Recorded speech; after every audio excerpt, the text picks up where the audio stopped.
Welcome to our 2-minute ESL bedtime story. Get cozy, settle in, and let's practice some English before drifting off to sleep. Tonight, we read a story about a very small creature. The hedgehog was small. He was a very tiny hedgehog indeed. He moved with great care, taking one step, then another. He walked slowly.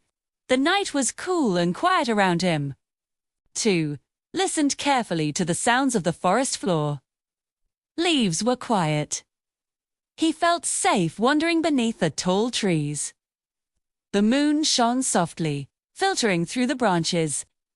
The night felt safe. The tiny hedgehog had explored enough for the night. He was ready to stop walking and find a place to settle down. The hedgehog curled up. He'd tucked his little nose right under his chest, making a neat, prickly ball. His breathing slowed down. It was time to rest. He closed his eyes. The world outside faded away as he enjoyed the quiet darkness. He was snug and peaceful. That is the end of our small story about the tiny hedgehog. Now, let's review the simple words we learned tonight. Listen carefully and repeat them quietly in your mind. 2. The first word is hedgehog.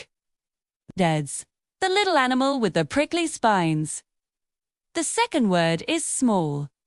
This means little or tiny. Next is slow, the opposite of fast.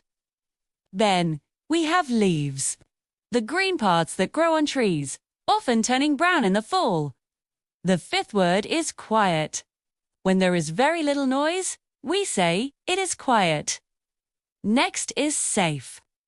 When you are protected and not in danger. 2. And finally, rest.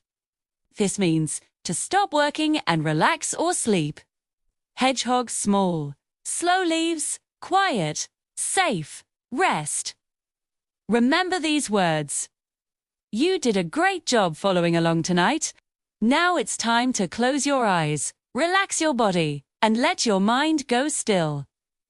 Sweet dreams, and we will read together again tomorrow. Good night.